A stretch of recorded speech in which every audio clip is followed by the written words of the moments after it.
جتنا جلدی ہو سکے وقت رکھا جائے نماز جنازہ کا، اور جتنا زیادہ اعلان آپ پہنچا سکتے ہیں لوگوں تک وہ پہنچائیں تاکہ زیادہ لوگ مسلمان کے نماز جنازہ کے اندر شامل ہوں۔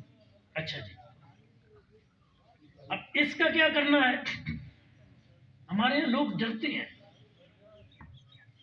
اور ڈرنے کی اس سے بڑی بات کیا ہے کہ یہ کام کرنے تو دور کی بات جو میں عرض کر رہا ہوں، یہ کام تو ہمارے ہاں ممبروں اور کرسیوں پہ بیان ہی کوئی نہیں ہوتے، لیکن لوگ بیان کرنے سے ہی ڈرتے ہیں۔ آگے لوگوں کو بتانا سمجھانا اور کرنا تو دور کی بات ہے۔ لوگ کی اکثر بھئی مولوی صاحب کیڑی تقریر شروع کر دیتی نے جی، کوئی سیدھا سیدھا جنت کا ٹکٹ دے ہوا، کوئی آسان جی گل سنا گا بھیا نیکی کرو سیدھے جنتی ہو، یہ تو بڑی مشکلات ہے ڈال دیتا۔ لیکن چونکہ اللہ رسول کی طرف سے ہم تک دین کا یہ پیغام پہنچا ہے تو آپ تک پہنچانا ہماری شرعی ذمہ داری ہے، ٹھیک ہے؟ اور اس کے فائدے آپ کو بھی ہے، ہمیں بھی ہے، اور پوری امت کو ہے۔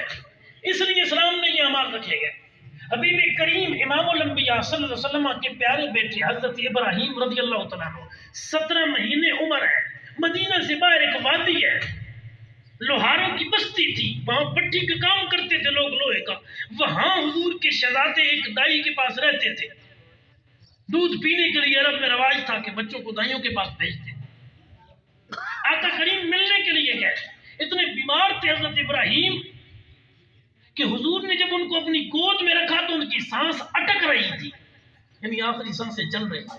اب باپ ہے نبیوں کا تاجدار اور بیٹا ہے 17 مہینے کا قریباً، اور سانسیں نکل رہی ہیں، روح نکل رہی ہے۔ تو حضرت ابراہیم کی روح نکلی، کریم آقا صلی اللہ علیہ وسلم کی آنکھوں سے آنسو آئے۔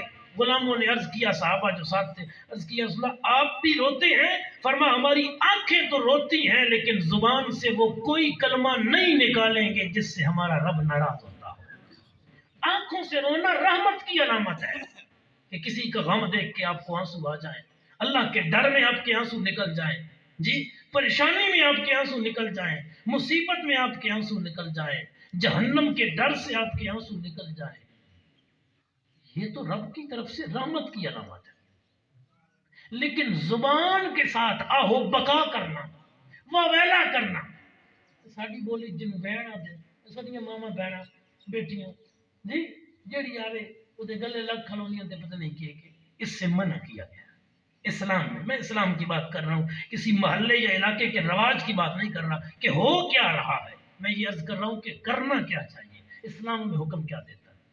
اور اس سے الٹا کام سخت ہوتا ہے نرم ہونے کی بجائے۔ اور اگر مرنے والے کو یہی پسند تھا اور وہ کہہ کے گیا کہ میرے مرنے کے بعد چنگر ہوئے آئے بین کرے آئے، تو پھر تو شریعت مطہرہ کے اندر اتنا سخت گناہ ہے کہ مسلم شریف کی حدیث پاک کے مطابق پھر اسے عذاب دیا جائے گا جس نے زندگی میں وصیت کی تھی کہ میرے مرنے کے بعد تم نے میرے اوپر بین کرنے ہیں اور یہ واویلے والے جملے پڑھنے ہیں۔ آنکھوں سے آنسو نکل جانا، والد صاحب کے چلے جانے کا غم، اماں جی کے چلے جانے کا غم، بھائی کے چلے جانے کا غم، اس کی وجہ سے آنکھوں سے آنسو آ گئے۔ یہ رحمت الہیہ کی علامت ہے کہ دل نرم ہے تب آنسو آئے، جی نرمی کی وجہ سے۔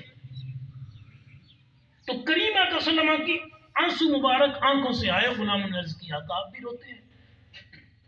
فرمایا نبی پاک صلی اللہ علیہ وسلم نے، حضور نے فرمایا ہماری آنکھیں روتی ہیں لیکن زبان سے وہ جملے نہیں نکالیں گے جس سے ہمارا رب ناراض ہوتا۔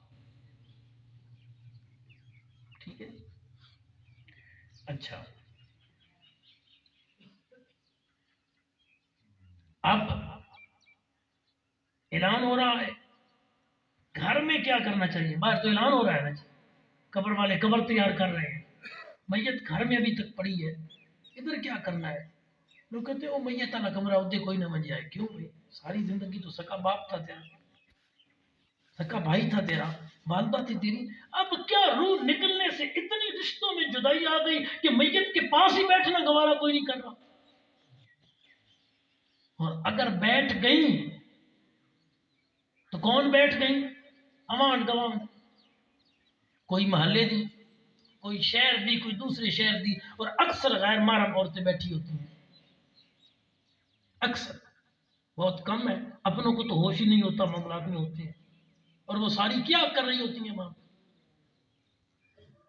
ذرا دیکھ رہے ہیں جا کے تسبیح پڑھن والی کتنی ہیں، قرآن پڑھن والی کتنی ہیں، تلاوت کرن والی، ذکر اذکار، اکثر وہ یا رونا دھونا اور یا وہ اپنے قصے کہانیاں، وہ پرانی، وہ ایسا تھا جی، فلاں ہوا جی، فلاں کے ساتھ